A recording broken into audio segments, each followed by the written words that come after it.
ছোট্ট বন্ধুরা, আজ আমরা শিখব বিভিন্ন ধরনের জলজ প্রাণীর নাম বাংলা ও ইংরেজিতে। চলো তাহলে শুরু করি। এইটা হলো মাছ। মাছকে ইংলিশে বলে ফিশ। ফিশ মানে মাছ। এইটা হলো হাঙর। হাঙরকে ইংলিশে বলে শার্ক। শার্ক মানে হাঙর। এইটা হলো ডলফিন। ডলফিনকে ইংলিশে বলে ডলফিন। ডলফিন মানে ডলফিন। এইটা হলো তিমি। তিমিকে ইংলিশে বলে হোয়েল। হোয়েল মানে তিমি। এইটা হলো কচ্ছপ।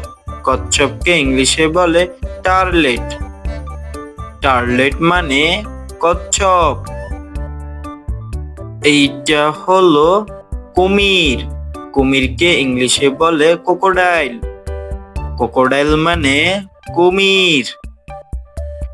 এইটা হলো ব্যাঙ। ব্যাঙকে ইংলিশে বলে ফ্রগ। ফ্রগ মানে ব্যাঙ। এইটা হলো জলহস্তী। জলহস্তীকে ইংলিশে বলে হিপ্পোটামাস।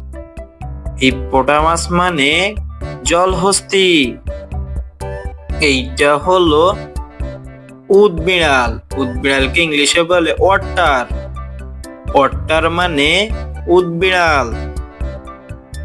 এইটা হলো সিল মাছ। সিল মাছকে ইংলিশে বলে সিল। সিল মানে সিল মাছ।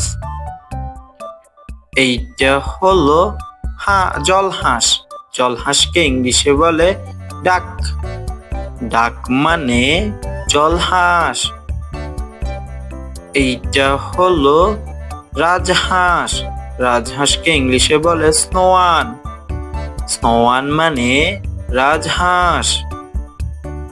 এইটা হলো পেঙ্গুইন। পেঙ্গুইনকে ইংলিশে বলে পেঙ্গুইন। পেঙ্গুইন মানে পেঙ্গুইন। এইটা হলো ঝিনুক। ঝিনুককে ইংলিশে বলে ওয়েস্টার। ওয়েস্টার মানে ঝিনুক। এইটা হলো শামুক। শামুককে ইংলিশে বলে স্নাইল। স্নাইল মানে শামুক। এইটা হলো কাঁকড়া। কাঁকড়াকে ইংলিশে বলে ক্র্যাব। ক্র্যাব মানে কাঁকড়া। এইটা হলো চিংড়ি। চিংড়িকে ইংলিশে বলে ফওয়ান। ফওয়ান মানে চিংড়ি। এইটা হলো অক্টোপাস। অক্টোপাসকে ইংলিশে বলে অক্টোপাস। অক্টোপাস মানে অক্টোপাস। এইটা হলো জেলিফিশ। জেলিফিশকে ইংলিশে বলে জেলিফিশ। জেলিফিশ মানে জেলিফিশ। এইটা হলো তারা মাছ। তারা মাছকে ইংলিশে বলে স্টারফিশ। স্টারফিশ মানে তারা মাছ।